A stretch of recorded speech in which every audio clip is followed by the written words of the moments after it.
আসসালামু আলাইকুম। আশা করি আল্লাহর রহমতে ভালো আছেন। একটি কথা মাথায় আসলো তাই বললাম। হতে পারে ছোট মানুষ হিসেবে বলাটা ঠিক হবে কিনা জানি না। তা বল কথাটা হলো এই যে থার্ড পারসনের কথায় স্বামী স্ত্রীর ভিতরে ঝগড়া করবেন না।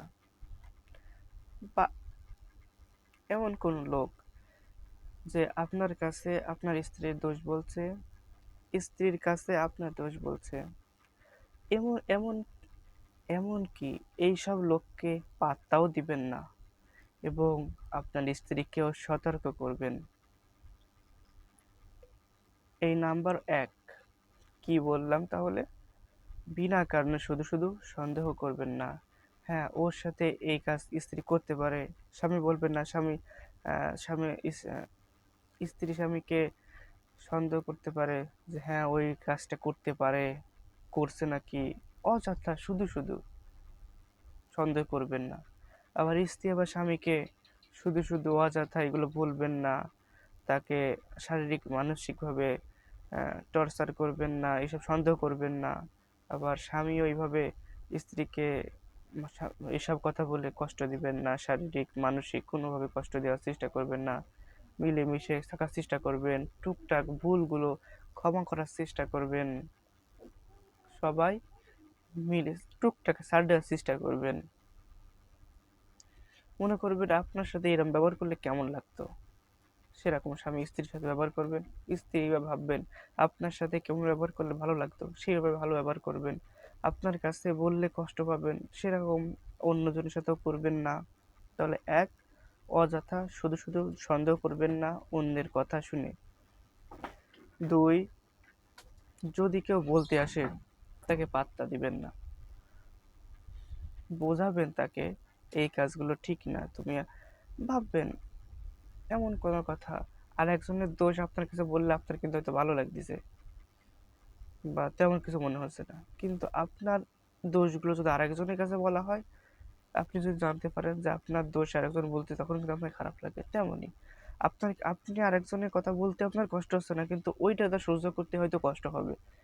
তেমন আপনার কথা আরেকজনের কাছে যখন বলতেছে, তার কাছে তেমন কিছু লাগতেছে না, বলতে তেমন কষ্ট হচ্ছে না হয়তো, কিন্তু আপনার কিন্তু লাগতেছে, এটা সহ্য করতে আপনার কষ্ট হচ্ছে। এই জন্য তার বিষয়ে স্ত্রীকে সতর্ক করতে পারেন যে কেউ কিছু বললে বিশ্বাস করবেন না। তাহলে দুই নাম্বার হচ্ছে কারো কথা শুনলেই বিশ্বাস করবেন না। যে কথা বলে যেটা হতেই পারে বিশ্বাস করে নিলাম। আপনার স্বামী সম্পর্কে একটা দোষ বলেছেন, বিশ্বাস করে নিলাম। স্ত্রী সম্পর্কে একটা দোষ বলেছে, আপনি বিশ্বাস করে নিলাম। এক নম্বরে সন্দেহ করবেন না। দুই নম্বরে বললেই, যে কোনো কথা বললেই বিশ্বাস করে নিলাম এমন না, যাচাই করবেন সত্য কিনা। প্রয়োজনে ওই লোককে সম্মুখে করে তুমি যদি তাকে বুঝাবেন মুখিবাদ করা ঠিক না। তোমার যদি শুধরান দরকার হয় তুমি আমার সাথে চলো, সামনে চলো, ওকে বলো। প্রয়োজনে দুইজনের সামনে বলো, এটা বলবেন। তাহলে দেখবেন হয়তো সে আর কথা বলতে চাইবে না। এটা হাসি মুখে সুন্দরভাবে বোঝার চেষ্টা করবেন যে কোনো জিনিস তার বিষয়ে প্রয়োজনে সতর্ক করবেন। তাহলে এক, সন্দেহ করবেন না অযথা। দুই, ভুল একটা তথ্য দিলেই বিশ্বাস করবেন না, যাচাই করবেন। তিন, এইটা হচ্ছে সতর্কতা।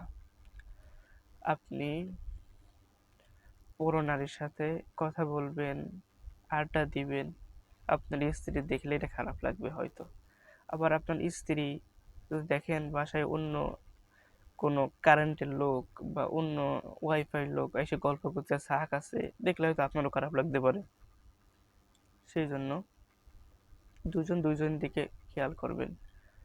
আপনি যত সম্ভব কম কথা বলার চেষ্টা করবেন। আপনার স্ত্রীর দিকেও খেয়াল রাখবেন, এটা সতর্ক রাখবেন, সতর্ক থাকার চেষ্টা করবেন। এর মানে এই না যে আপনি সবসময় তার সাথে একদম খারাপ ব্যবহার করবেন।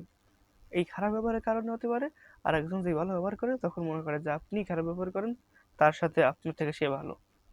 এই জন্য তার সাথে খারাপ ব্যবহার না করার চেষ্টা করবেন, ভালোভাবে বোঝানোর চেষ্টা করবেন। এরপর আইন অনুযায়ী ব্যবস্থা নেওয়ার চেষ্টা করবেন। যদি একদমই কথা না শুনে, এরপর কোরআন হাদিস সম্পর্কে যে ব্যবস্থা সেটা নেওয়ার চেষ্টা করবেন। তবে প্রথমে দিক থেকে ভালোভাবে বোঝানোর চেষ্টা করবেন।